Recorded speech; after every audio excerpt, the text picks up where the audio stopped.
Hello and welcome to The Thriller Zone. I'm your host, David Temple. It is so hard to believe we are just weeks away from the end of the year, the end of 2024. And guess what? We only have 2 shows left for the year. The very final one, the Dave and Tammy year-end extravaganza. You know it, you love it, you've seen it in the past. It's coming back around for another go. That's going to wrap up the week of Christmas. But before that, one of my favorite guys, a talented writer, and this is promising, I think, to be one of the best shows of the year, Mr. Adam Hamdy, episode 209 on The Thriller Zone. Oh my goodness, folks, let me just tell you something. Adam and I sat down, really just kicked back, rolled up our sleeves, shot the breeze, and it's probably one of the most off the beaten path, open, honest, no holds barred conversation I've had in a while. We talked about his books, of course, Deadbeat. We talked about my nonfiction book I'm working on, which I'll share in the show. We did not share, we kind of hinted at something that's coming in the new year. I'll tell you more about that shortly, but I can't say enough about it. It's a great show. Let me shut up and get right to it. Ladies and gentlemen, my friend and yours, the guy you should be reading, Mr. Adam Hamdy. He's right here on The Thriller Zone. Welcome back to The Thriller Zone, Adam Hamdy. Thank you very much, David Temple. It's really lovely to be here again. This is my happy dance that you're back with me. You like that? I could do that too. Isn't that nice? Look, we're celebrating. We could just do this edit, the whole, just put it on a loop. It can be a GIF. Oh my God. Well, the book we're talking about today, I'm going to say, I try not to use this phrase, your best work yet, but I might. The book, ladies and gentlemen, is Deadbeat. I don't know who liked the book more. My new puppy, Sunny, 6-month-old yellow lab who is gorgeous, or me. It's a toss-up because she's like, she came in and was like, give me that book. No. That's exactly how it should look. That is the Peyton Collard of books. Yeah, Peyton. Oh boy. All right, let's get into it. Last time I want to do a little recollection here, Adam, because let's go into the mists of time. Yeah. Into the yes. All right. How long's it been? Let me see. First appearance was July 16th, 2021. We debuted June 17th, 2021. So you were right there at the beginning. I remember that day specifically. You were so cool, so kind. I was brand new. I was all nervous and shit. And you were just like, you couldn't have been more gracious if you tried. No. And you haven't changed a day. A little bit. Okay, a tiny bit. Yeah, I'm not going to bullshit you. All right, that was Black 13. Yep. And then you came back around September of the following year, 22nd to be exact, and that was The Other Side of Night. I'm going to flash these books up on the screen. The Other Side of Night was one of the most unusual, surreal books I remember reading that year, and it is one of those books that I can still remember scenes in my head. I can't say that about many books, and I'm not blowing smoke up your skirt because, trust me, I've read how many books now? Well, 200, more than 200, because I read some that I went, not going to finish that. But yeah, Other Side of Night, dude, that was ballin'. Yeah. Was there anything perhaps going on? No, just kidding. No, it's just how my mind works sometimes. Yeah, I just wanted to do something that challenged people's perceptions of life and the universe, and yeah, I don't know. That's why I liked it. You challenged my vision, my perception of the universe, and I love that stuff because I think, I don't want to be too melodramatic, although I'm pretty good at it. I think there is more reality to that book than the surrealism that you implied. Yeah, no, I can understand that. Would you I can agree with that? understand. Yeah, I would. I can understand that. Yeah, there is more reality to it. There's a lot of science that went into it, but it's also that it was a piece of poetry as well. So Yeah. I enjoyed that book. I enjoyed writing that book a lot, and I do think about it as well quite a bit. Yeah. Well, I can see by the enthusiasm on your face that you did enjoy it.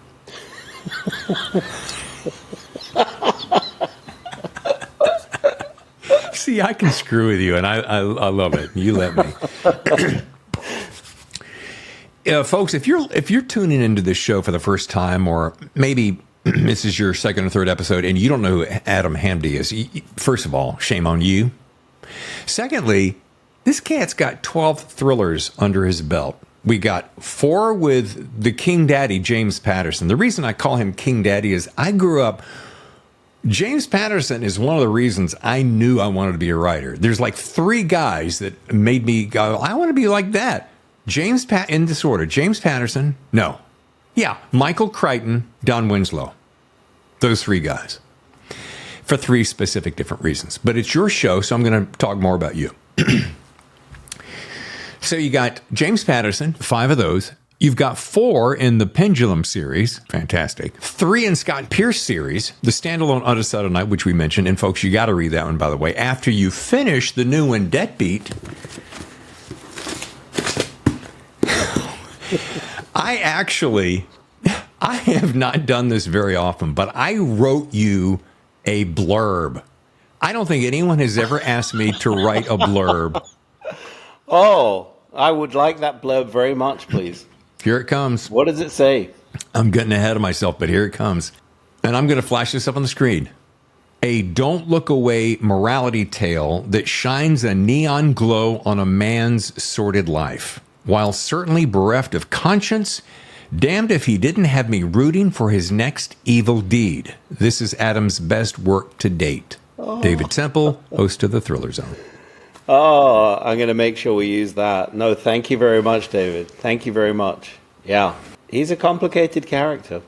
It took me 20 minutes to write that thing because I kept wanting to, I didn't want to get too superfluous or melodramatic, but each word means something to me. Don't look away, because I couldn't put this damn book down. And I bet you I can count on one hand, in less than 2 hands, or the number of books that I could not literally put down. And this was one of them. I took this, asked my wife, I think she's on a conference call, or I'd get her in here. We were working out of the gym downstairs in our resort, and she was snapping a photograph of me because I'm on the treadmill. I couldn't put it down, dude. I'm not. I shitteth you not. Cool. There's music to my ears. I feel like dancing again. Yeah. Well, Peyton Collard. Am I saying this name right? Collard. Yeah, that's right. Collard. Yeah. Yeah. Like If collard you're greens. a little where I grew French, up. you can call him Collard. Collard. You swallow the D. Yeah. He is one of the most unique people I've read in a long time because, he's a sad sack, to put it mildly. But man, does he have chutzpah. And do not ask me how to spell that, but he's got chutzpah. When you first start... H-U-Z... It's like T-H, I think, yeah. It's like a Cholula or something. I think so. I'm just silly. I'm going to be. Can I be perfectly honest with you here? Yeah. Okay. Please do. So I'm reading it, and I'm thinking to myself at one point, I'm like, "What the hell is Adam drinking?" Because it was it was dark and twisted, and I'm like, does Adam have a problem? Is this reflective of his life? And then it became, is he watching too many dramas? And then it was like, and you're watching this Peyton guy, and you're like, oh my God, he's not going to do that. He's certainly not going to do that. And then he does exactly what you think he won't do. And it's like that when you go to trip, you're walking down the sidewalk and you trip and you try to look cool and get out of it, but you only do worse and then you actually just fall down. It's kind of like that. Yep. But man, the way but damned, like I said, damned if you didn't have me going, come on, dude, you can do this. And I'm thinking to myself at the end, I'm like, what did you just say? Come on, damn, dude, you can do this. You can kill that person. They need to go. Yeah. It's a difficult. I set out with exactly that intention.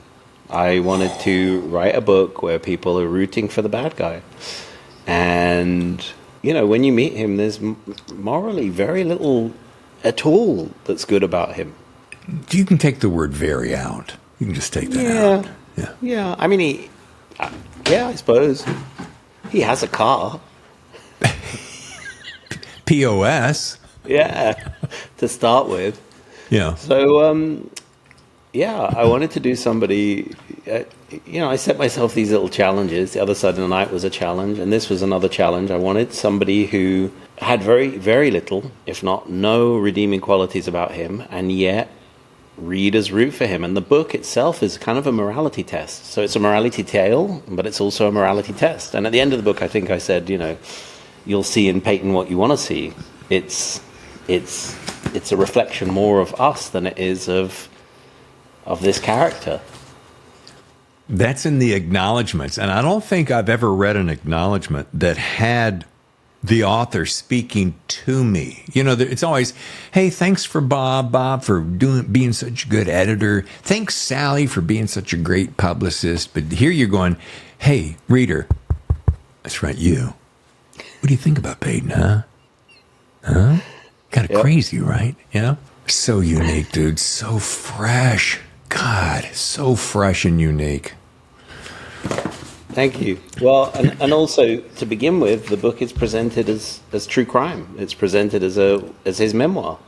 Right. So I think that's somebody's inner thoughts. That's what I think I love best, because as you get going, you're like, oh, I'm reading a journal of true crime, and you're caught up in it instantly, and you're not even thinking about, oh, boom, boom, boom. No, you're right in it. And I'm not going to say, I don't know where it was, but about 2/3 of the way in, I go, oh, I think I know who it is. And I had a pretty good idea. And then, first of all, there's two things. One is when that, what's it called? Pivot twist. When that big twist comes, that twist is so darn delicious that I had to stop and just, wipe my mouth. It was so tasty. And that is not easy to do. I think that's one of the things I was most impressed with is the deftness with which you did that. Thank you. It wasn't really me. Somewhere in my basement, I have got this real Peyton Collard locked up. He wrote the book for me, and the ultimate twist is that I've published it under my name while he's bound and gagged somewhere, being punished for his transgressions against society. Yeah. Folks, the ending is so fraught with, what's the best word? I really am wanting to be more specific with my word choices on this show than maybe any other one, for reasons unbeknownst to many. Deft and, there was kind of a pulling apart of this story, because he's a bad dude. You want him to get his due. Then all of a sudden, the story feeds you, well, he has to do it because of this. And you're like, well, because you kept asking the reader, well, if you asked me this, and you would, Adam, and I want you to talk to me like you would if, you were asking me the questions in an interrogation room, because the example I use is my wife, Tammy. You get in between me and Tammy, and I will do anything on earth to protect her, period. End of story. Yep. And I think it's one of the things that people kind of gloss over in life, that if you make someone desperate enough, if you create the right set of incentives, or if you disincentivize them enough and they get desperate, they'll do anything for their family, for their loved ones, for themselves.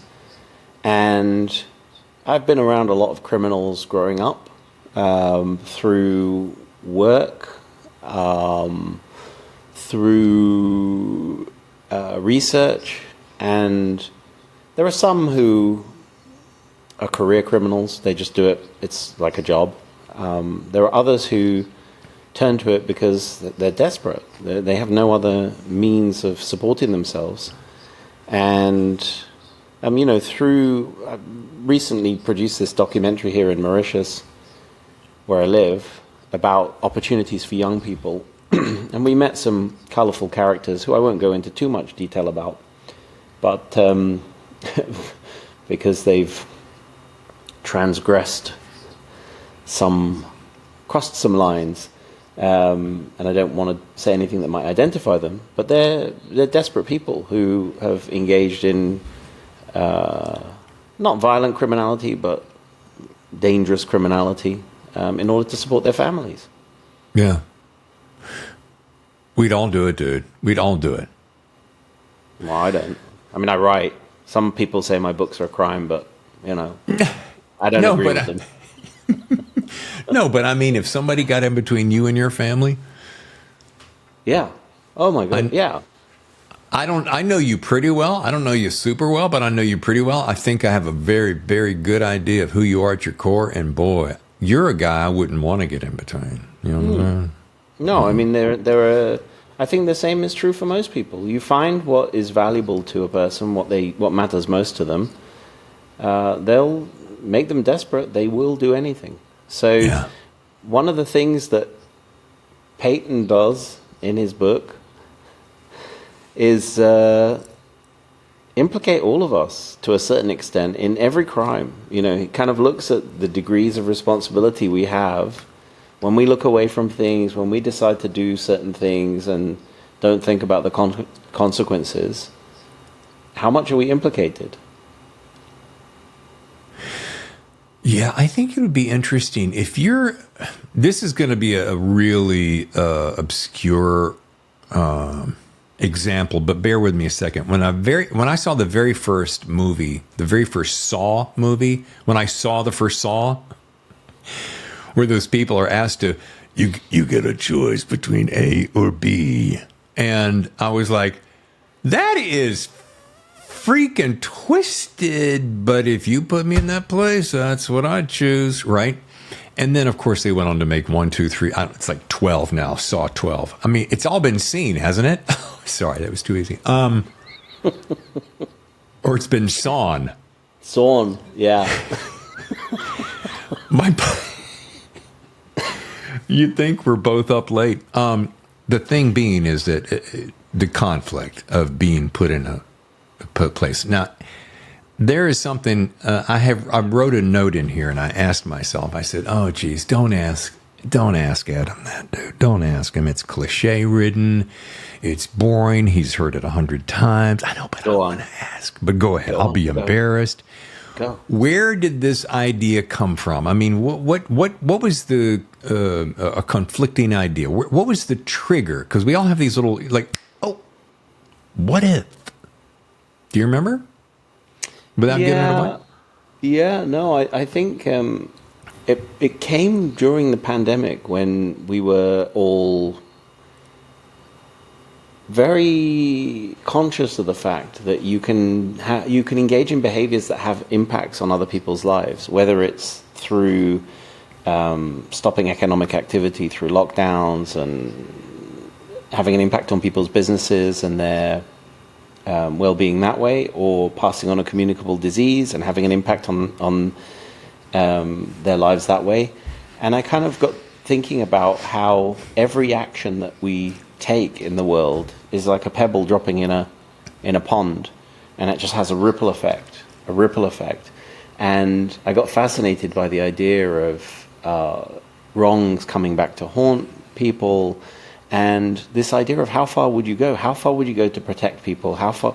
Because obviously we've all lived through this time where governments and people took quite extreme precautions to try and protect each other and I was sort of fascinated by the idea of how far would you go? How far would you compromise yourself in order to protect or benefit the people that you love?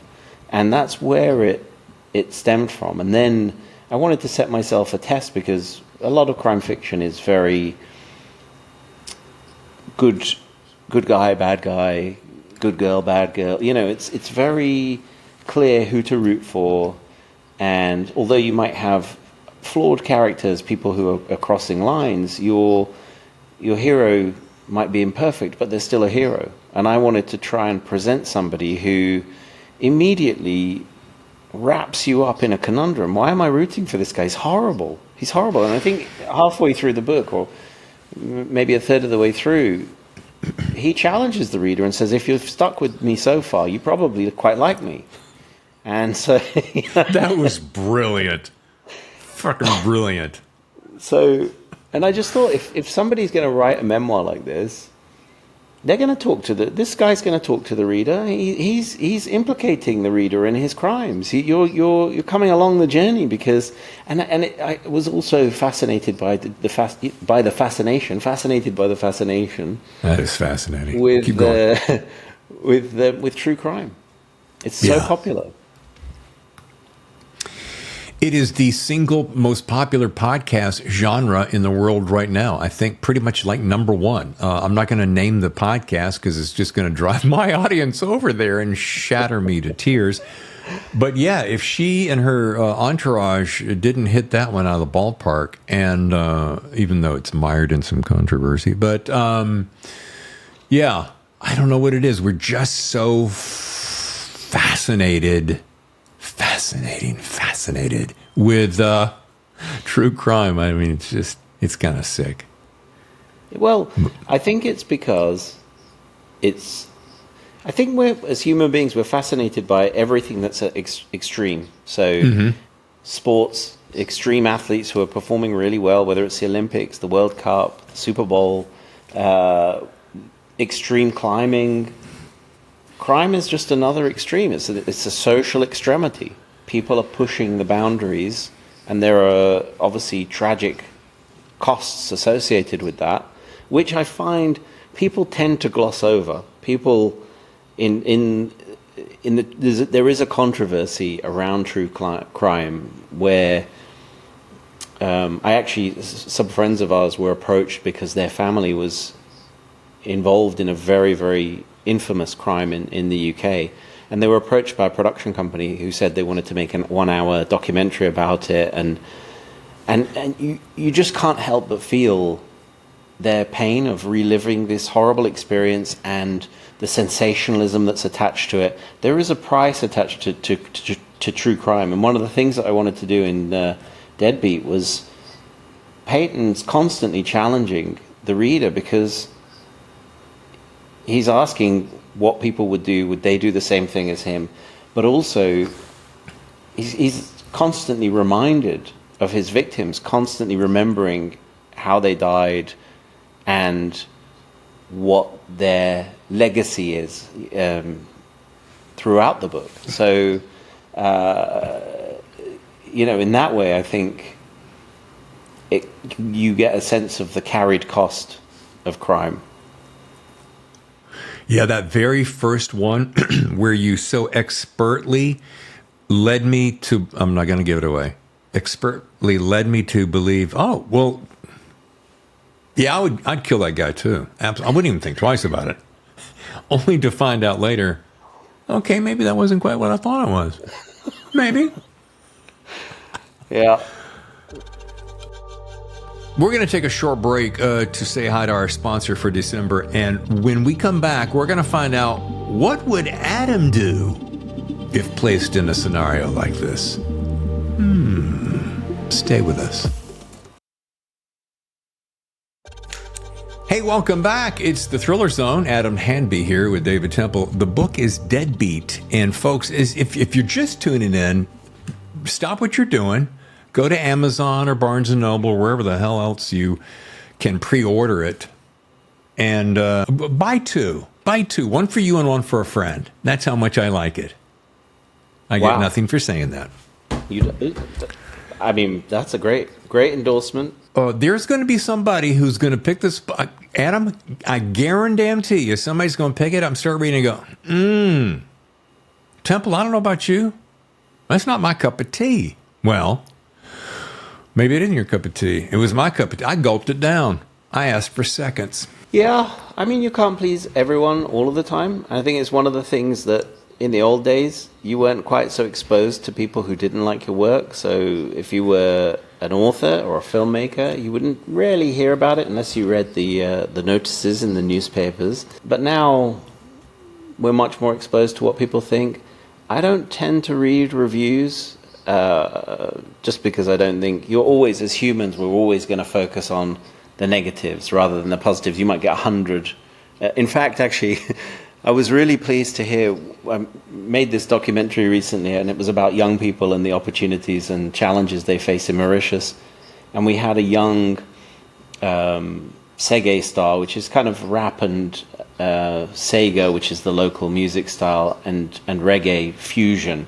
And he was 22, and he said exactly the same thing. He can't help. If he gets 100 positive responses, he'll focus on the one negative response. So to the person who says, it wasn't my cup of tea, go out and buy some coffee instead. No problem. But so far, I think people are so fascinated by Peyton. It's had the kind of early readers, the Goodreads score, all that sort of thing is really positive. So I think people are enjoying being challenged by Peyton and his little story. Yeah. Challenge is a good word. I'm going to come back to that. Plus, don't let me forget, I'm going to ask you that question we were talking about before we went to break. But I want to drop this in because it's something that I recently saw, and I think you'd like it. And I want to also cover your documentary because that fascinates me because I'm a closet filmmaker. Tammy and I just recently watched a documentary called Will and Harper. It's a documentary about Will Ferrell and one of the writers that was on Saturday Night Live back when Will started and is now transgender. And they take a road trip. They start in New York and end up in Santa Monica. And it's thought-provoking films I've seen in a long time. Really, really good. Here's my point so that you don't think I'm just coming out of nowhere. Is halfway through, they're in Texas, and they landed this saloon, and Will Ferrell, the only Will Ferrell moment in the movie. So if you're looking for Will Ferrell, the comedian, you're going to be in for a pleasant surprise. But in one of the Will Ferrell moments, he proceeds to try to devour a 72-ounce steak. And he introduces his transgender friend in Texas, and the next day, they're checking social media. And the social media bombardment, which is now to your point, that comes across in this very sensitive and emotionally driven story is cruel and hateful and nasty. And it brought tears to my eyes. I'm like, how can we be that effed up in today's society? How can you be so small-minded to do shit like that? It just blew my mind. But I bring that point because it is true. Back in the day, you might read, a Siskel and Ebert review or watch it on TV about a film, but now 13 seconds. No, as you're leaving the theater, people are taking out their phones. That was a piece of shit. I can't believe, right? And you're throwing swords and knives at people on a passion project they work years to do. So I got no patience for that bullshit. The other thing that interests me about all of this is, have you ever watched a movie or a TV show and thought, wow, that was rubbish, and then watched it again a couple of years later and said, oh, actually that was pretty good, or vice versa? You watch something that you think, oh, that's pretty good, and then a few years later you sort of think, what on earth was I thinking? Mm-hmm. Yeah, so much of what we feel about something is wrapped up in how we feel at that time. So you go into a movie theater, you've had a row with your wife, or your husband or partner, you've had a hard day at work, your boss has been yelling at you, whatever. You're very unlikely to like that movie. But if you go in and you've had a lovely day, the chances are better. So we're carrying so much of our response to art around with us. And the same is true of books, music, So I just think, and I also don't understand why everyone's so head up all the time. We're up at 11 all the time. As a society, everything's so quick, so fast, so angry, so instant to judge. So it's just, there's no chill anymore. Where's all the chill gone? I was thinking about this. I don't know why I was thinking about this. Maybe back to our very first conversation when we were talking about why Mauritius. And I thought, I was thinking about you and living on this island. And I looked it up on the map. I mean, it's a dot in the middle of nowhere, literally. And I'm like, why did he choose that? After he seems like a city guy to me, but whatever. And then I'm like, because it's quiet. And then I started looking at the photographs like you shared with us. And it's friggin' beautiful. And it's paradise, and it's chill. One of the reasons we like living in San Diego. It's we lived in LA for a while. I did 3 tours of duty there. I can't take it anymore. So I want the chill. Life's short. It's banging on us all the time. Bam, bam, bam. Like, shut up.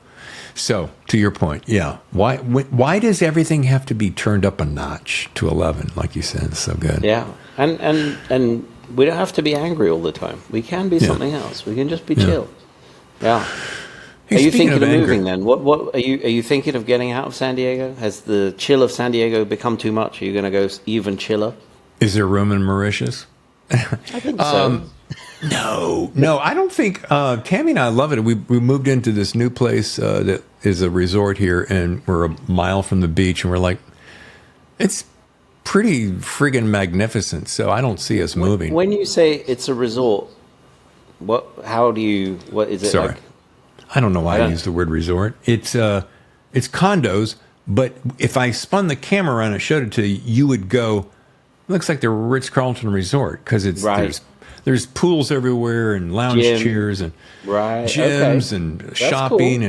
And so it's really nice. We don't have to drive anywhere. We just like walk everywhere. That's cool. So sorry, that was a little bit bougie of me, wasn't it? I apologize for my bouginess. No, don't never be ashamed of your bouginess.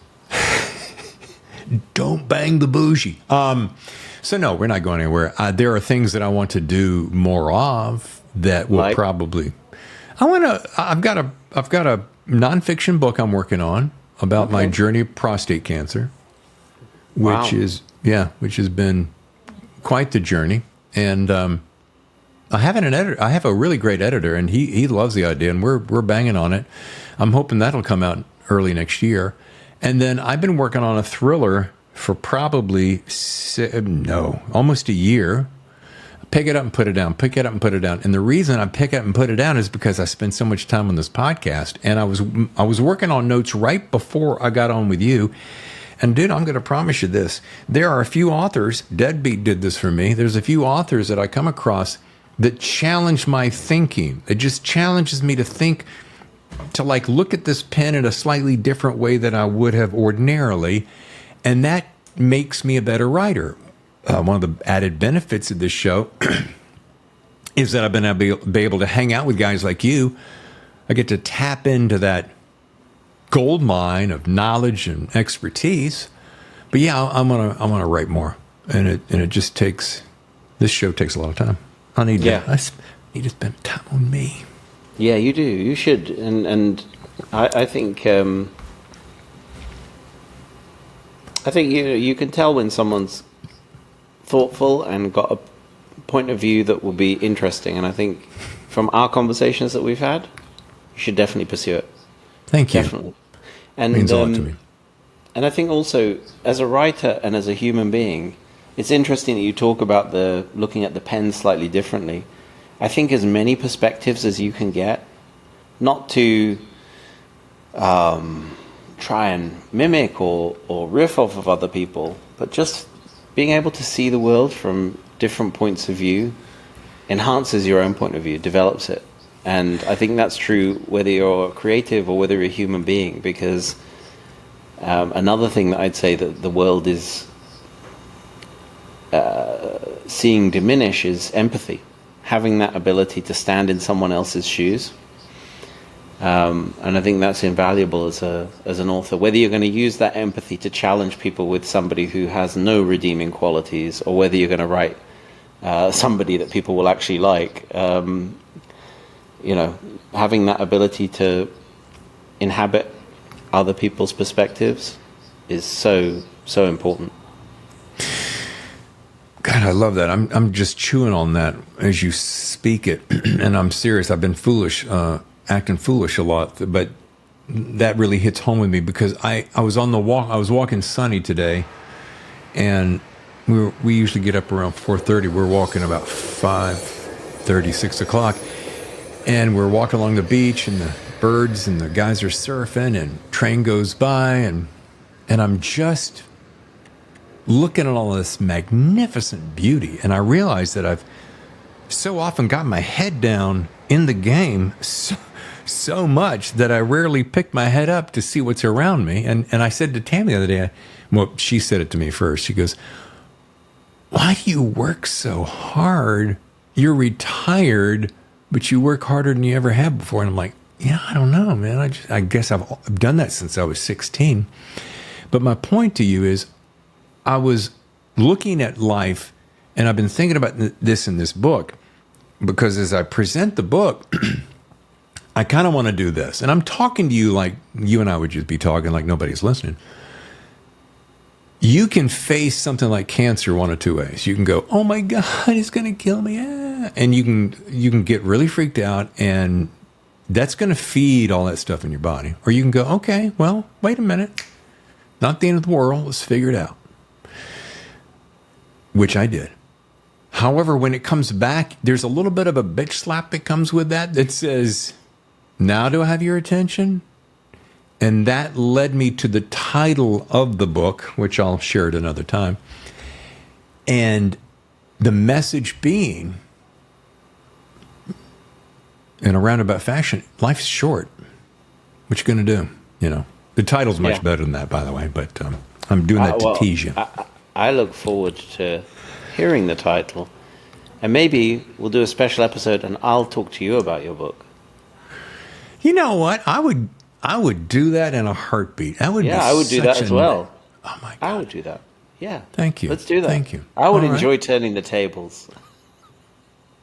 It hasn't been done, but maybe once, so that would be awesome. I'm serious. I would enjoy talking to you about that because it sounds like it would be a fascinating book, and it sounds like you've been on quite the journey. And I think you're absolutely right. We're all headed for the same destination.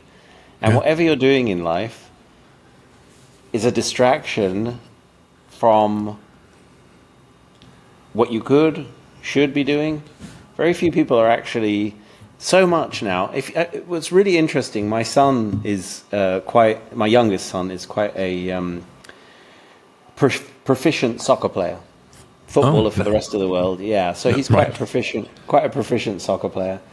And it's interesting talking to the coaches at the big clubs because they all say the same thing. Kids now are head down in the phone 90% of the time. They've lost social skills, they're missing the world around them. And they said that actually a lot of kids drop out between the ages of sort of 13 and 16. Because they get into, and these are people who are at an elite level.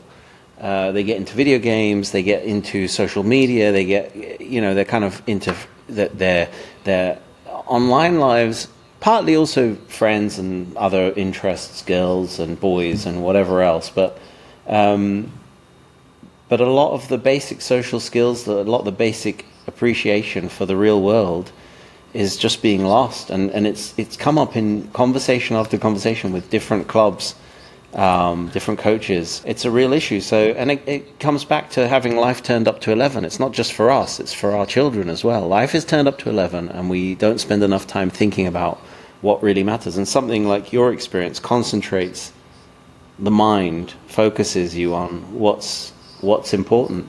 And we're all headed to the same destination, but the journey, how you get there, how you choose to experience life, that's the difference. That's what we each have control over. I'm going to go ahead and tell you what the title of it is, because you'll like this, because here's why. Tammy's, my wife, boss came over right after I'd gotten the diagnosis. And I'm sorry, I'm making this too much about me. It's really about your book. No, go for it. And he's standing there talking to me, and I had just gotten the, the word diagnosis and so forth. And he said, how's it making you feel? And I said, well, Michael, I'll be honest with you. When you get news like that with the word that starts with the C, it makes you instantly put life in 2 columns. He said, yeah? I said, yeah.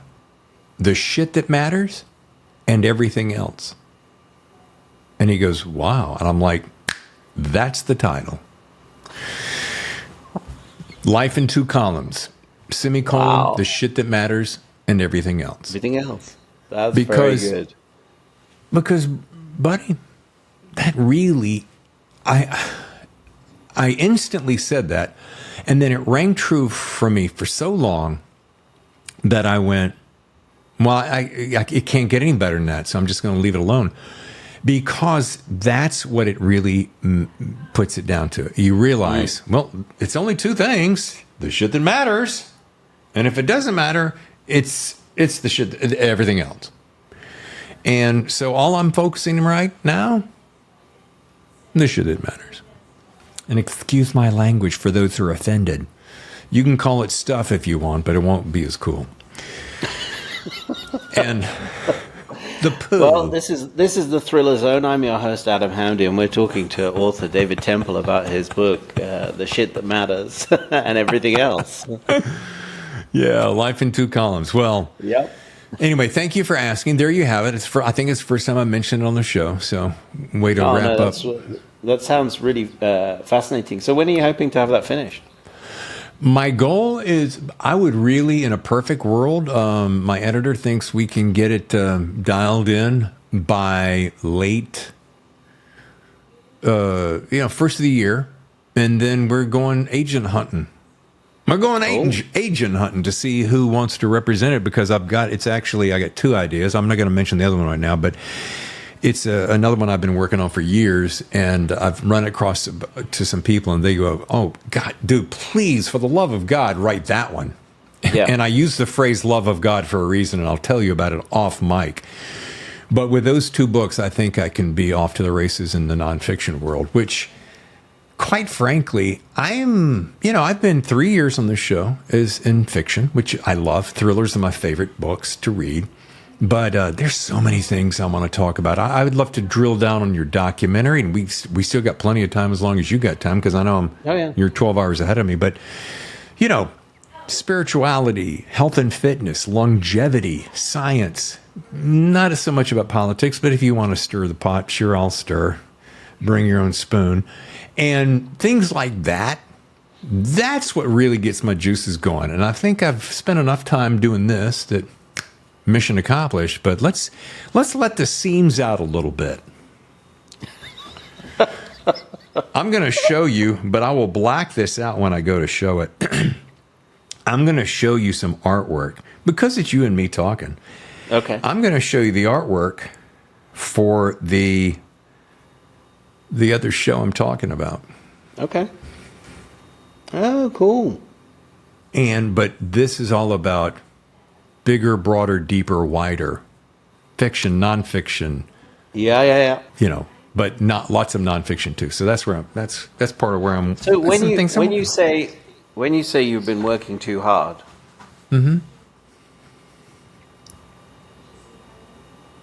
are you working more? Yeah. It's freaking insane. Yeah, so I'm sitting here telling you that, I'm going to probably let this line out a little bit. Oh, but I'm going to go do this. I know. My wife looks and it's going to be bigger. It's not going to be bigger. It's going to be, let's put it this way. It's going to be wider and deeper. It won't be bigger.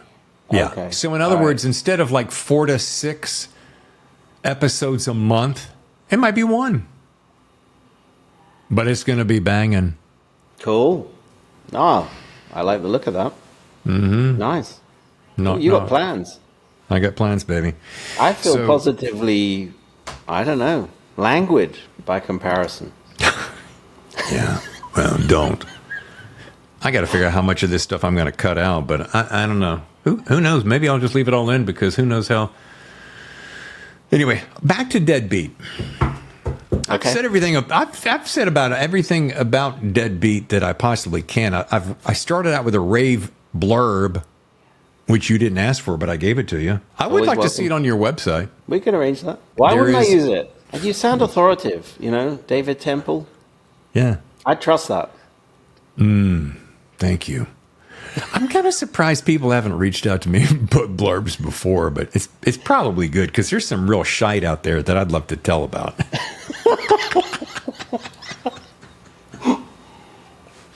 Oh, God. Okay. I was going to show you Yeah, show me. can you see this? This is Mauritius. So this is a still from a documentary I've just made. That's the mangroves to the north of the island. That's a bay not too far from where we live. Oh, my God. Look at the color of that. Oh, my God. Yeah. So Is that you on the helicopter, on the parachute? oh, I wish. No. No. So yeah, so this was let me just stop sharing it. There's a weird mirror effect. That's the reason. Yeah. That's the reason. It's quite a special place. I read somewhere you could live there on. Did I read this right? You could live there on like $30,000 a year. Oh, easily. The median income here is about $8,000 a year. Get out of town. Is that American? Yeah. Dude, that's my bar tab for a year. A, what made you decide to do a documentary? B, why this topic? C, is documentaries perhaps more of something that I'm going to see more of in the Adam future? In Mauritius, there's a small community of filmmakers, and I've got to know some of them. And one of them is a German producer who settled here about 15 years ago, and he's made more than 1,000 commercials, more than, I don't know, loads of movies, TV, and he made his commercials in New York, so they were huge, big blue chip commercials. And he said, I want to, make a documentary here. We should try working together. And I said, yeah, that sounds good. And I haven't produced anything for almost 10 years. So I used to make music videos, short films, one feature film, and then my book writing career sort of took off, and I haven't produced anything for a while. And I thought, oh well, why don't I give it a try? It sounds like fun. And he said, what can we do? I want to show something really unique about the island. And I said, well, let's do something about young people, because the challenges faced by young people on this island, there's 1.2 million people who live here, it's like a distillation of the challenges being faced by young people all over the world. How do we afford education? How do we get education? How do we create opportunities for ourselves? And so we picked 6 young people to follow. There's a young footballer who plays for the Liverpool Academy here, 18 years old, really lovely guy. And we've got a jockey who rides horses, obviously, and a young marine biologist, a fisherman.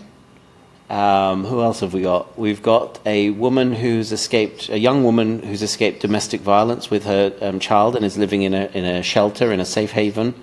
So we picked a really diverse group of people and got them to tell their stories, and then documented some of their lives. And it was absolutely I've used it a lot tonight, fascinating. It was absolutely fascinating to see. So, for example, I'll tell you about the footballer. When the coach at the Liverpool Academy said, I think if you want someone to follow, you should talk to this young boy called Nathaniel. He's an amazing footballer, and he comes from this incredible background. We went to visit his family, myself and the director, and and this is no way to cheapen the difficulties that they face. It was like going into a Hollywood movie set, fully dressed. We drove up down these tiny little streets, covered in street art, beautiful street art, but surrounded by drug dealers, heroin addicts, music blaring, people shuffling high off their faces, a guy barbecuing chicken wings and selling them for next to nothing to people in the local community. It was wild. And we go to this house, and the dad is praising the football program his son's been in for 5 years, and it's paid for and run by the government, because he said it's one of the key ways that he's been able to avoid his son falling into drugs. Nathaniel's friends, a lot of them are either using or dealing drugs, and it's right on their doorstep. And he said, there's a lot of good, honest people in this community, but how do we get out? We can't afford to leave. He's a metal worker by day and plays double bass in a jazz band by night. Again, you couldn't script it. No. So privately, off camera, he gave a rendition on his double bass. It was just been a fascinating experience producing this documentary, getting to know more about the island. But I'm a great believer that everyone has a story, and some of the stories we've uncovered in this film are just incredible. So it's interesting to hear you talking about nonfiction and wanting to go down that road. People are a source of inspiration and wonder. That's such a great way to describe it, because that's what pulls me in, are people's real stories. I mean, listen, I don't want to belittle or sound like I'm demeaning any of the writers that I've interviewed. Certainly not. I mean, I've been able to talk to some of the best writers in the world. Your front row seat, by the way. But let's just be honest.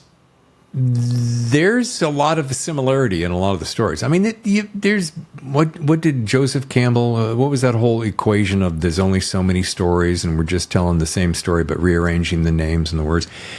And that's all well and good, and I'm all for it. And I know it's entertainment, blah blah blah blah. But at the end of the day, if I've got my two columns, there's the shit that matters and everything else, and this column is getting smaller and smaller every single day, I promise you, while this one is growing. And that's where I choose to spend the time. So to your point, I'm fascinated by people's stories and what makes them tick, why they see life the way they do. What is that engine inside that fuels them to move forward and to win and to succeed and so forth. So is there a time when we'll be able to, first of all, comment on that if you'd like to? I interrupted you. Go ahead. Well, no, I was just going to say, I think one of the things that should be taught in school is we should do more about human psychology, mental health, but also just general psychology, because I think there are some sort of structural psychological archetypes that you can learn, very basic Jungian or Freudian archetypes, familial archetypes that you can learn that help you perceive people, perceive the world. I would never say, well, these are who you are. They're not rigid structures, but they're just useful mechanisms so that you can understand people a little bit better, understand their motivations. I think if people had a better psychoanalytical background, a bit more of an education, we probably wouldn't make the same mistakes over and over again with who we choose to be our leaders, whether it's in politics or business, because we keep picking people who have not necessarily the right characteristics. And this isn't a party political thing, so don't get me wrong. It doesn't matter which party you belong to. Quite often, you'll pick people who don't necessarily have the right characteristics in terms of being in it for others versus being in it for themselves. And that's true in business as well, and most fields where there's positions of power and authority.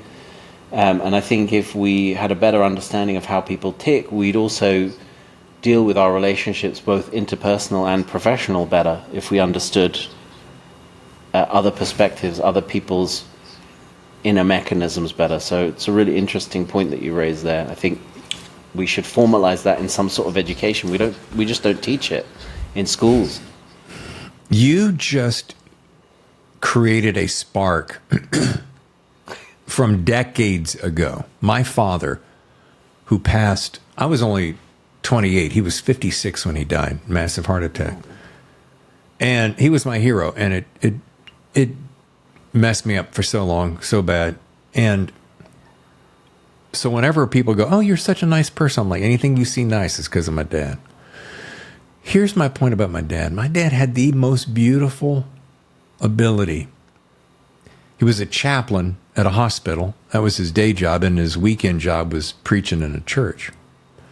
And he was a good preacher. He wasn't a televangelist. Let's just get that straight away now. Because I can tell you stories that'll bend your nose on the other spectrum, which is book number 2. And here's the point. He could be talking to a little 8-year-old kid coming right out of school, talk to him right on his level, turn and talk to a 13-year-old girl, teenager, new parent, older person facing death, and he met them right where they were, and he understood them right where they were. And his biggest gift in life was probably, I don't know if it was listening or compassion or grace, kindness, all of that. So all those good qualities filtered into me somehow. But the reason I bring that up is that I think about him so every day. And he's been gone for decades and decades.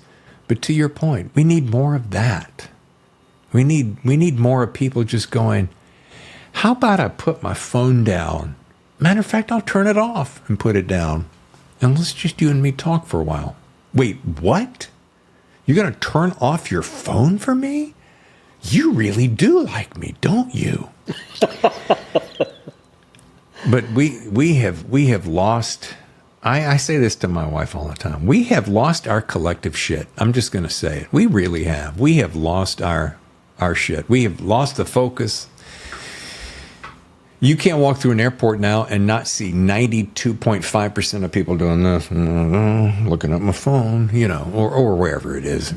Football stadiums, they're videotaping the game that they're watching so that they can watch it later, to which they'll probably never watch it again. Anyway.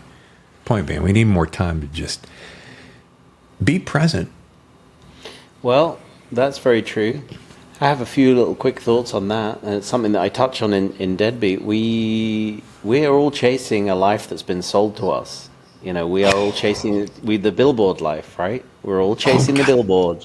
Such a good line. Such a good line. We're all chasing the life on the billboard, the tanned models drinking Coke or, whatever the product is. They're selling us a life, and we're all chasing it. And actually, all of the stuff on the phones is all chasing that life. Now, you might think, oh, no, I'm actually just watching cooking videos. I'm watching funny pets and all that sort of stuff. What you're actually doing is watching content that's monetized by advertisers who are trying to sell you stuff. Whatever you're doing, someone's trying to sell you something. So if you're on social media, someone is trying to sell you something. There is a product that is paying for that service. There is a product that's paying for that content, and the content is being provided to you for free by other people like you who are also consumers and producers of content. So we're all just being farmed, and we're all being trained to be farmed for product.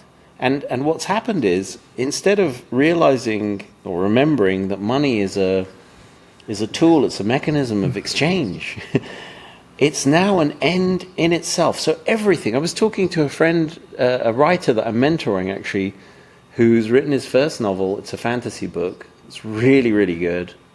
And he, by trade, is a German teacher. And he said, there are now so few German teachers in the UK, it's going to die out as a language in Britain. Because it's just not being taught. The schools don't look at it. They say it's not economically viable anymore to have German taught in most schools. There's just no demand for it. So we're, instead of, and what he was saying was, we used to look at languages as a way to build an understanding across cultures, to develop relationships with other countries, and now it all comes down to the bottom line. Money has kind of seeped into every aspect of life, so that it's the measure by which we judge everything. So now, even human life, there was a debate in New Zealand after the pandemic because of the lockdown that they put in place, which was really strict and had a significant economic impact. And there was a debate about whether they'd used the wrong value of a human life to do their calculations. Everything is now quantified with a price, and it's actually cheapening society. It's cheapening our experiences of life, and we're just being turned into. We're being factory farmed, basically. That's what these things are. They're training us to be part of this advertising machine. Well, boy, I could talk a good solid hour on this one topic, but I'll tell you, I'll try to do it in 2 minutes or less. And there are two big social media channels. One is now down to a single letter, and the other gives you instant gratification. Is that nebulous enough for you? Both of which are time sucks to the 12th degree. And when the presidential thing started, I'm going to use presidential thing. I'm just going to use a nice generic phrase. I don't think I can offend anyone with that. Presidential thing. Yeah. When that thing kicked up, I went to my phone, I took the single letter, and I went, and I erased it. I'm like, so at least every time I pick up that phone, I'm not reminded, oh, let me see what's happening. Because nothing is happening of any value, really, when you think about it. Because if I'm not being sold something, I'm being berated for some particular reason that has nothing to do with anything. So that particular business model, yeah, I know it's in our life, but not for me, thank you, which you'll probably see disappear in the coming days. Yeah. But this is fascinating because I think we are more like high schoolers than we would like to admit. Adults are more like high schoolers. If there's something cool going on, you don't want to miss out. Oh, I'm the last to the party. I don't want to be that guy. I don't want to be the last person to be in on something. And so we hate this idea that, oh, there's something happening and I'm not part of it. So it's really good to hear you say that you just swiped it off your phone, because that's, that is definitely following the shit that matters and everything else, the two columns. Yeah. That's definitely, you're living by your maxim there. I have to live by that. And may I interrupt you on this one thought? I realize there's a little bit of cutting off my wrist on this in one sense, in that, can I promote my next book? Yeah, I could, and that would really help. Or does it? Now, it seems like I'm talking out of both sides of my mouth, because I'm talking to my good friend Adam, and we're sitting here doing a podcast, which of course we're using to promote your book. So I have people will buy your book so you'll make enough money to, fulfill that beautiful life in Mauritius. And me, well, I don't make any money, so I'm doing it just because I love you. But my point is, so we're feeding a machine that really doesn't need to be fed, because the people that are driving the machine are wealthy beyond measure. And I have had this discussion with so many people, oh my God, over the last few months. One of them comes to mind, but I don't want to keep dropping his name in every single podcast, I think because we talk all the time. But the point being, we have this same phrase, and I want to run it past you. Hey, did you hear about so-and-so? Oh, did you hear about so-and-so? Did it sell me any books? And if it's not selling me any books, why am I here? This is harsh reality talk I'm giving you right here. Probably like I've never really talked about before. But we've pulled the curtain back on this show, and I'm like, have I formed some great friendships on those particular mediums? Yeah. But I always do this. If those are real friends, how often do we speak on the phone? Like in the old days. I remember when I was a kid, we'd talk on the phone. So is the friendship contrived or real? That's interesting. That's really interesting. Because I am this close right here to saying bye-bye to all of it. Can I? I don't know. There's a little bit of a junkie in me for some of that stuff. But by and large, my life's in two columns, and You gonna be putting one column or the other, Mr. Hamdy? And boy, this has been such a good conversation. I don't want it to end. It's cathartic. It is cathartic. And, you know, I'm going to put it to you this way. Here you go, because I made the note here to myself. Hey, we come back from break. Don't forget that question. God bless America. Where's his mind gone? Out to lunch. You got 3 kids. You got 3 beautiful kids, 18, 16, 13. Anything comes in between them and you, I don't care what it is, you're not going to have it. You're going to choose them over whatever that thing is. Yep. You'll pull a Peyton Collard.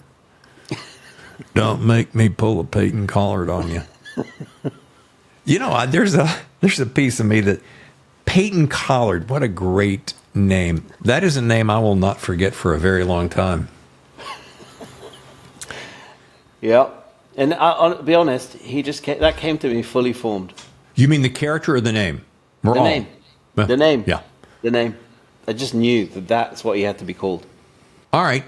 As we start to wrap, so I can be official, we can still weave off the road. I know it's way past your bedtime, but there's 3 more things I want to ask. Okay. Yeah, go for it. I'd love to know, and I'm going to put you right there on the smack dab on the center of the bubble, the apex, if you will, your personal insights to the world of publishing. And I know this is a handful. You can call them predictions. You can call them how, as it relates to the business, you know, we're in. Do you think publishing is good, better, or worse than it used to be? Do you think are we seeing the end of some of it? Do you think that it's going to, I mean, what's your insights? I think the world of publishing is going through, it's going through a lot of changes, but I think the world of entertainment as a whole is going through a lot of changes. And again, you know, without lambasting the phone too much, the way people are consuming things has completely changed. First of all, most people are expecting stuff for free. They want to be entertained for free. And a lot of it is short form entertainment because the dial is turned up to 11. We're all so busy. It's, you know, let's spend 2 minutes watching the guy who shows the kitchen hacks and gives a thumbs up after 90 seconds, whether it works or doesn't, you know. And it's so, I don't know if you've ever seen him, he doesn't even speak. He just makes noises, you know, and yes. So it's international, it's global. You don't have to do anything. Yeah. You don't have to learn German.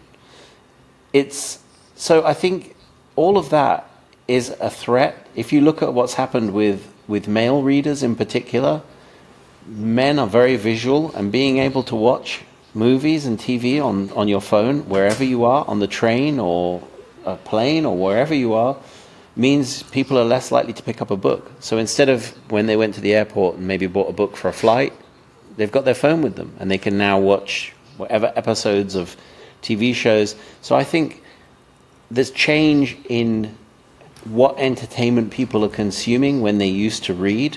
There's change in people's attention spans in terms of whether they've just got the time and energy and attention to read. There's also the threat of AI, obviously, which everybody's talking about.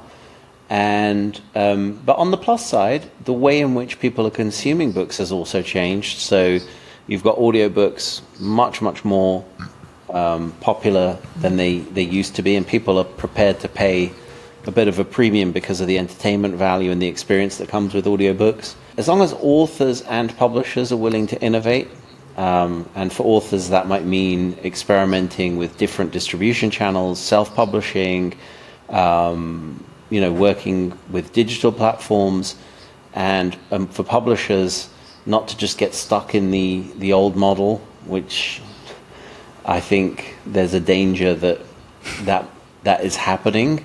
I think as long as people are prepared to innovate, there'll always be a market for well-told, good stories. I don't think publishing as a whole is dying or under threat. I just think it's going to continue the evolution that we've seen, you know, particularly over the last 60 years, I'd say 50, 60 years. But the entertainment business as a whole is under multiple threats. And one of those threats is, if I look at the way that my kids spend their time, when I was growing up, most of my time was spent movies, TV, a little bit of video games, a lot of playing outside. Oh, yeah. A lot of being outside. And now with our kids aren't too bad, but I know from when my youngest plays Fortnite and goes to sign in, and he can see when his friends are online, one of his friends is online an average of 9 hours a day playing Fortnite. 9 hours? 9 hours a day.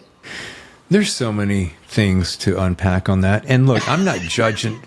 I'm not saying that's the worst thing in the world. I'm not saying, oh my God, this is the end of society. I'm not saying that stuff. I have similar thoughts about that. But, you know, there's a little piece of me that says, whatever floats your boat. Because I was certainly told everything to do my whole life growing up in a strict Christian home. But 9 hours, Jesus, nobody, what can you even do for 9 hours? You can play Fortnite, apparently. Yeah. So I think we're just in such a different world now from the one we grew up in. But it's not like it's bad, because that's such a stereotypical thing to say. It's just different. So I think if you innovate, if you build a relationship with readers, if you aren't afraid to experiment. And I was talking to a director and writer last week, actually, and we were just talking about the fact that people are having to work harder, even people who are at the A-list. They're having to work harder for less than they did maybe 20 years ago. Yeah. It's just become a more competitive world. And everybody, we're all being turned up to 11 in order to achieve a level of success. You have to work harder. You know, I'm producing documentaries, I'm working on TV, film, and books. So I'm doing a lot, whereas in the old days, maybe with some, good success, you'd write a book a year. Right. Maybe. Those days are gone. That would be considered a career, Yeah. Yeah. It's funny, if I can throw this at you. So my first career started at 16, went for 25, almost 26 years. Radio. I knew it as a kid. That's what I wanted to do, because I wasn't really great at sports, and I was goofy looking, but I could make people laugh and I had a nice voice. So jump over a few things I did in between, like acting for TV and film and voiceovers and audiobooks and so forth. And I came back to radio as podcasting. So podcasting picked up around, early 2000, really kind of took off about the late aughts, and then really kind of caught fire. Now, there are people out there who think, I can be Joe Rogan and make $200 million, or I can be Call Her Daddy and make $65 million, et cetera, et cetera. Yeah, those are it's a lightning in a bottle. So everyone thought they could do something and be that guy. So, COVID comes along. We'll just pull out a microphone. Hey, buddy, come on over to the garage. Let's crack open a couple of cold ones and just talk shit. People will love it. And they didn't. So now, full circle, this is another conversation that I have that's right smack dab in what we're talking about. So when I first started out, the show was like an hour to hour and a half, which is about what we're clocking now. Then all of a sudden people are like, dude, can you trim it down, dude? Then it became like at 45 minutes. Then everybody's like, 40 would be kind of like the new 60. Really? Fuck off. So then it became, so a couple of my friends and I in the business said, we really need to get down to about 30. 30 was about a year ago. Now people are going, can you do your show in about 15, maybe 20? Yeah, okay, sure. I don't know how deep we'll get, but we can do it. And now I got people going, dude, do you have a way, can I get like a 5-minute version of your show? Well, why? That's about all the time I got. So there's a piece of me, Adam, that I go, yeah. So I started cutting promos of the show. Here's what's coming up Monday on the Thriller Zone. 2 minutes or less. The attention skyrocketed. Integration skyrocketed. But it's just like you're just swiping, you're getting little sound bites. Okay, great. But does that drive traffic to this show? that, folks, you're going to be clocking in around 65, maybe 75 minutes. Oh, I don't have that kind of time. That in of itself is a conversation. Is it worth the expenditure of time to create this? Is the audience there to support it? Can I make money doing it? Sure. You want one of those things. But just lately, and this conversation is so friggin' timely, and it's coming at such a good time of the year. End of the years, we brace for a new year, because changes are in the wind, baby, just in case you're wondering. And it's making me go, how can I make this show that I love so much better, but maybe not quite the same? I'm going to fire back at you with 2 questions. The first question is, people should be asking themselves, why don't they have the time? Growing up, my parents had their evenings, so late afternoon to evening, weekends, holidays every year. That was their time. Mm-hmm. They did whatever they did. My dad used to play squash. My mom, did various social things and parties at the weekend and stuff. Mm-hmm. And as kids, like I said, TV, movies, playing outside a lot. There was a lot of free time. Where's that all gone? Where's it gone?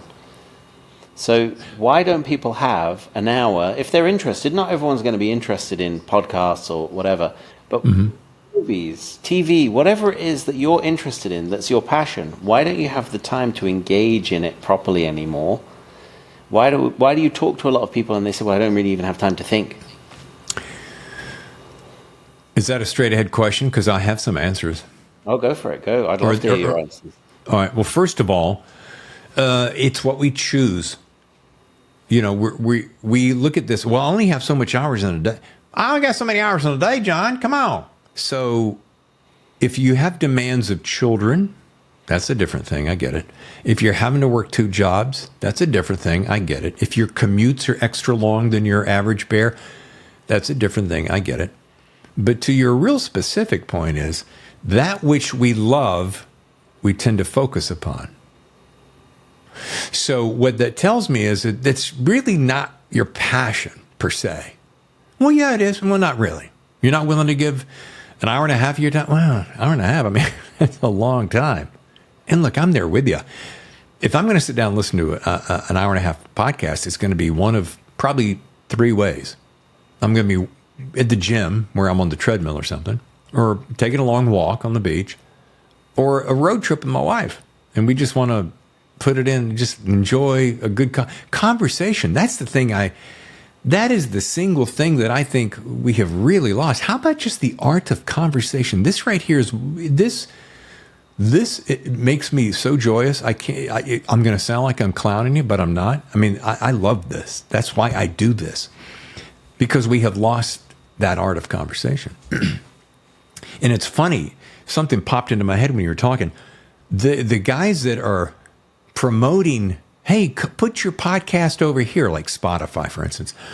Well, everyone thinks, wow, that's cool. I'll go to Spotify because it's free to host there. Yay. Well, they're making money off your back, by the way. And A, they're making money off your back. B, you're probably not going to make any of that money. C, now they're promoting, can you cut out the gaps so that in the conversation you just really crunch all the words together?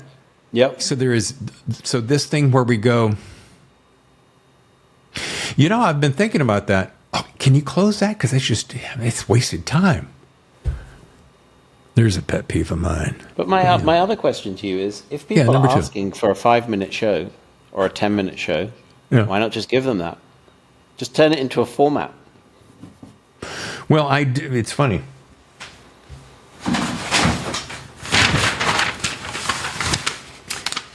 I have so many of these pads in this house. It's embarrassing. And it's ridiculous because I'll start scribbling notes and I'll lay it down, and they look like all the others, so I can't find what I'm looking for. Goals for 2025. One of those includes a shorter podcast, but with deeper conversations. Cool. with a wider variety of people, with things that don't bore the shit out of me. I like it. Yeah. Nice. Yeah. Nice. So we're going to see you back with a half-hour show. 5-minute show. Oh, 5 minutes. Cool. Yeah, it'll be like hi, Adam, how are you? Good, David, how are you? What's new? I got a book. What's the book? Deadbeat. What's it about? Peyton Collard. Oh, who's he? He's a deadbeat. Uh-huh. Tell me about it. Blah, blah, blah. And then what? Blah, blah, blah. And what happens then? Blah, blah, blah. That's great. What's your website? Blah, blah, blah. Okay, thanks. Bye-bye now. And now a word from our sponsors. Because Daddy's got to keep himself in beer for the weekend. How you doing? You know what? You've just won the game of when everything's about money. That's exactly what the world sounds like. It's just get through it. Get through it. You know what would be really interesting? I will not disrespect it, but this would be interesting. I'm going to leave as much of this show together as I possibly can because there is some good shit on the show. I might not cut out hardly anything. Even the secrets that I told you I was going to cut out, I might even leave them in there. I got nothing to lose. And there's something nice. When a man's got nothing to lose, he's got everything to gain. That's Peyton Collard. It's also David Temple. There you go. And Adam Hamdy. Yeah. Did I answer that question? Because I was going to move on to number 2 of the 3. Of course. So yeah. Can I just cut it down to its absolute minimum? Could I cut this into a 5-minute show? Yeah, I could do that. Now, here's the thing that most people don't know. And you know this because you're a documentary filmmaker. And there is an equation. I'm going to hatchet it, but there's a rough equation that it takes roughly 1 hour of editing time to create 1 minute of content. Yep. That's about right. People go, that's bullshit. No, actually, if I sit down and edit you, if you and I are talking we'll go 60 minutes, it's going to take me, if this were a documentary, 60 hours at a minimum for that thing to be interesting. Now, if you just want a hatchet job down to 5, I can probably do it in 120 minutes. But I think the real... I'm kind of coming at you with 2 fists here. Can I do a 5-minute show? Yeah. But boy, if I do that, I have got to, in my personal opinion, and I can drill down on this, but you really don't want to ask me because ask my wife. I will not tell you the absolute truth until you ask me directly. And then I go, well, you asked me, so now I'm going to tell you. But 9 times out of 10, you're never going to really know how I feel exactly. I'm talking to you as though this were my last show on the air. Because there are a lot of things I do not say. Because what does it gain? It's just my opinion. But I'm going to offend a lot of people along the way. Or I'm going to piss you off, or I'm going to offend you, or you're going to go, well, I'm going to go watch this podcast because it's... No, I don't care. One thing about these drugs that I took for doing this cancer is that sometimes I'll be right in the middle of a sentence. I do not remember what I was going to say next. And I just hit that point. So. You asked me, you had 3 questions. Yes. One of them was about publishing. Number 2 was, what is your favorite, and thank you. You're so kind to me. Thank you. Your favorite and least favorite part of your career as it pertains to writing. My favorite part about writing is everything other than promoting. Now this I like. I like being with people who are asking good questions and just chatting and everything. But I find it quite difficult normally to talk. One of the things I like about this is we've talked about a lot of other things other than the book. But when you talk to some podcasters, radio and everything, it's just focused on the book, and you kind of, it's incumbent upon you to try and promote the book and everything. I feel kind of awkward talking about my work, and I don't know. I like everything. I love the idea generation. I love the process of writing. I even like editing. A lot of authors complain about editing. I love editing. I love editing. Yeah. So everything, the bit that I struggle with is promoting. I'm not the best promoter in the world, which I think you need to be now in publishing. So coming back to the publishing thing, if you're an author, you need to be better at promoting than you've ever been. So in 2025, I'm going to try and change my ways. You're going to change in 2025. I'm going to change as well. I got some things I'm going to try. We'll see. I think you should also be very cautious and focused on what shows you get on. I don't want to toot my own horn, but I think I'm probably one of the top shows, thriller fiction podcast shows out there. Yep. And I don't say that to toot my horn. I really don't. I think what it is I do this out of homework, Adam. I will listen to my competitors. I scroll through that radio dial and I just punch the buttons. There's an old reference. And I listen to who my competition is, because that's what we did in radio. So I want to know who my competition is. And then I'll go, what are they doing that I'm not doing? What are they doing better than what I'm doing? What are they doing that I should never even think about doing, right? And so to that point, you need to be focused to find the best. If you're going to spend the time, life's 2 columns, baby. Yeah. It's got to be the one that matters. Yeah. Yeah. So pick the ones that really do you justice, because it goes back to that social media conversation we had. Does being on that single letter channel do anything for you? Not really. They're still making a lot of money on you, and they have all this information about you. That's what blows my freaking mind. TikTok, I don't even want to get started about it. But if you go to your apps and you look at what information they have access to, you think, well, they're going to do it anyway. No, they won't. But if you've ever wondered why you are talking to someone about this topic, and all of a sudden you go to sign in and do a browse search, and there's something about Mauritius, flights to Mauritius, you're like, guys, coincidence, man. No, this heard that and shared it with that because they paid them to do that, and they got a piece of you all the way down the pike. Yep. And my third and final, which is something I've asked you I asked you when you came here in, July of 21. What's that best writing advice? Because that's what everybody sticks around for at the end of the show. Well, except for maybe this one, because it's too long. So Mr. 5 Minutes is going to be really disappointed. So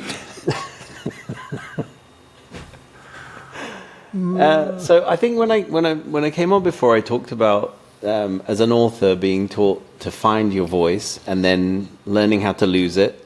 And Peyton, and actually I think last time when I came on to talk about The Other Side of Night, and I said you need to lose your voice, I think Peyton was the book I was writing at the time, and I said I'm working on something that's doing exactly this, trying to lose the voice. And I hope he comes across as an authentic American. I was trying to lose my voice to find his. Actually, no, he is really locked in my basement. But no. So I talked about the fact that you find your voice as a writer, then you try and lose it to instill the books with real characters. I think today's advice is all about those perspectives. I've been studying a lot of psychoanalytical theory, archetypes, personality traits, familial archetypes, Jungian archetypes, to get a better understanding of how the things we experience in childhood can establish patterns. And these aren't set in stone. It's not a gospel. It's just a perspective. It's a framework for trying to understand people and trying to understand the world. But there are things that people will experience in childhood that will set patterns in them for later life, how they'll interact in certain situations or with certain people. And if you don't understand those patterns, you will keep repeating them. If you don't understand the root causes of those patterns, you'll keep repeating them. And I think it's really useful as a writer to delve into those into that psychoanalytical theory, to give more realism, to give more depth to your characters, because these are things that you will recognize in yourself and in people around you, in personalities that you'll have met. So, for example, Peyton is a scapegoat, and that's a familial archetype, and a scapegoat is someone that acts out the worst possible path in their life, and they're so used to being blamed by others that they start acting in ways to attract that blame. And so I think having an understanding of those as an author, as a writer of any kind, is really important. I'm a big fan of studying the archetypes, because what you do is, instead of going, John walked in the room and kicked Bob's ass. Well, if I knew why John walked in the room, why he was so angry to kick Bob's ass, well, he was drunk. Well, no, there's more about that.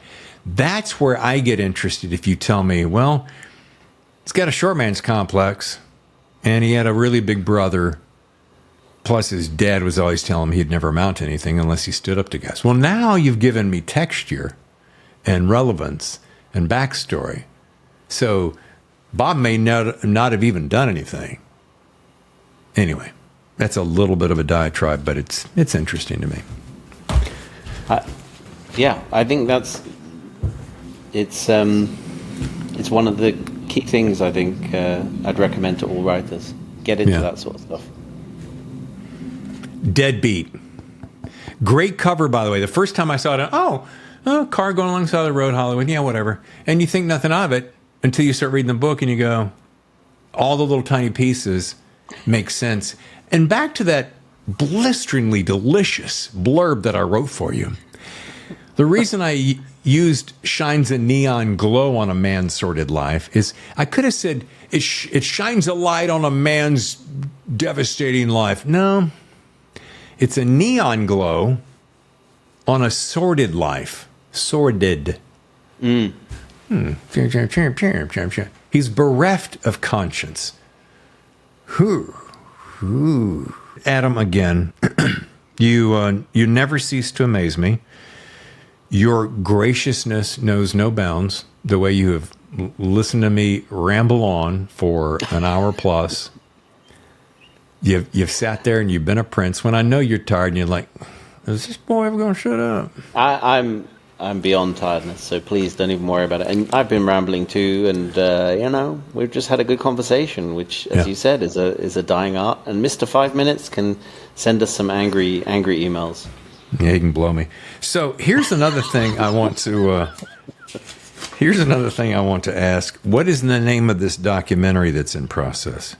It's called Ocean Star, and I think the last stage of post-production is happening sometime next week in London, and then we're going to put it out in some festivals, and we're talking to a couple of distributors at the moment about getting it on TV around the world. So, yeah, hopefully people will be able to see it soon. Good. Make sure that we stay in touch about that, because I want to see it. Also, do you have any plans to make your way into the Los Angeles arena while you're doing promotion? Not at the moment. Not this year. New York? No. London? London, possibly, yeah. So I'm going to have to fly to London or Mauritius if I wanted to sit down and have a refreshing beverage with you? If you want to have a refreshing beverage, come to Mauritius. Yeah. I'll take you to some nice places. How long of a flight from San Diego? Oh, I do know someone who came from California, and they went via Dubai. It took them 25 hours. It's far. It's a long way. I know. I could do 25 into 5 minutes. How many podcasts could I do? A 5-minute podcast in 25 5-minute podcast. Wow. Do you know, actually, that's an idea for a podcast. 5-minute interviews with everyone on your flight. I could do that. 5-minute interviews with everyone on your flight. You just go along the plane, you say, I'm doing a podcast, and it's called Flight. And it's interviews with everyone on this plane. Tell me about yourself.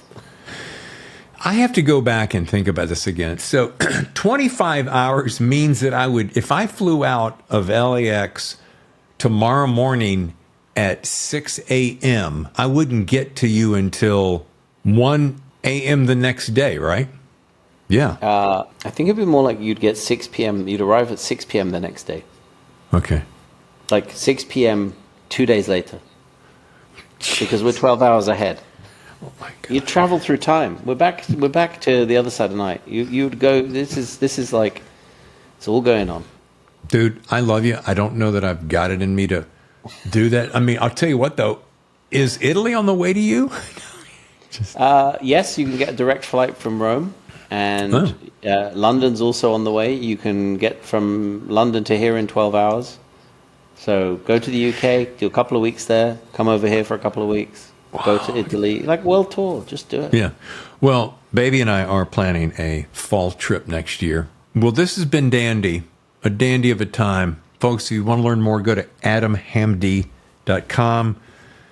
Buy, as I said earlier, buy 2 copies, one for yourself, one for a friend. It's entertaining as hell. I'll tell you that right now. It's going to challenge you. David? Yes, dear. I'll be back on when we do your interview about your book, Life in 2 Columns. You got it. I would love that. Would be so refreshing to have someone, especially somebody who's a great interview, be an interviewer. Yeah. And yeah. I've learned from the master. I've done 3 of these now. I've learned from the master, so I'm ready. I have one rule and one rule only. You know what it is? It's 2 words. It's as easy as it gets. You want to know what it is? Have fun. Oh. That's it. That's life. It's life. Exactly. All right. I'm going to hit stop so that I make sure and do not leave until everything is uploaded. But okay. Adam, once again, man, it doesn't get much better than this. Oh, thanks for having me on, David. It's been a blast. It's been really good. And thank you for your blurb. I am going to use that, so don't worry. You'll see it in the bright lights of my website, maybe even on a book. Whoa. Yeah. Maybe on the paperback. Let's get your blurb on the paperback.